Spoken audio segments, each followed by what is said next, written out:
Hi hello வணக்கம் மக்களே. நம்ம இன்றைக்கி ஒரு வீடு தான் உங்களுக்கு அறிமுகப்படுத்துகிறோம். நம்ம பெத்தேல் ரியல் எஸ்டேட் சேனலில் நம்ம சேனலை சப்ஸ்கிரைப் செஞ்சு பாருங்கள். அப்போ தான் நமக்கு கொடுக்குற ஒவ்வொரு வீடியோவும் உங்களுக்கு நோட்டிஃபிகேஷனாக காட்டும். இந்த வீடு எங்கே இருக்குதுன்னு பார்த்தீங்கன்னு சொன்னால் கோயம்புத்தூர் மாவட்டம் சத்தி ரோடுன்னு சத்தி ரோட்டில் கணபதி அன்னபூர்ணா ஹோட்டல்லேருந்து உள்ளே வந்தால் பார்த்தீங்கன்னா இபி காலனி அப்படின்னு சொல்லுவாங்க. அந்த இபி காலனிக்கு நியர்பை தான் இந்த வீடு வந்து சேல்ஸுக்கு வந்திருக்குங்க. கிரவுண்ட் ஃப்ளோரில் ஒரு போர்ஷன், ஃபஸ்ட் ஃப்ளோரில் ஒரு போர்ஷன். அதாவது நீங்கள் ரெண்டல் இன்கம்மாகவும் இதை விட்டுக்கலாம், இல்லை நம்மளுக்கே ஃபுல் ஃபேமிலிக்கு தேவைன்னாலும் எடுத்துக்கலாம்.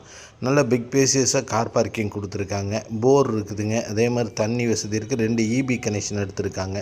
கிரவுண்ட் ஃப்ளோரில் ஒரு ஃப்ளோர், ஃபஸ்ட் ஃப்ளோரில் ஒரு ஃப்ளோருங்க. உங்களுக்கு ரெண்டலுக்கு வேணாலும் விட்டுக்கலாம், நம்ம வேணாலும் இருந்துக்கலாம். வடக்கு வாசல் வச்சு கட்டியிருக்காங்க. அதனால் இந்த வீட்டோட விலை வந்து பார்த்திங்கன்னு சொன்னால் 1,65,00,000 சொல்கிறாங்க. நெகோஷியபிள் தாங்க. யாருக்கு வேணாலும் தொடர்பு கொள்ளுங்க. நம்ம பெத்தேல் ரியல் எஸ்டேட் சேனலை சப்ஸ்கிரைப் செஞ்சு பாருங்கள். அப்போ தான் நம்ம கொடுக்கக்கூடிய ஒவ்வொரு வீடியோ நோட்டிஃபிகேஷனாக காட்டும்.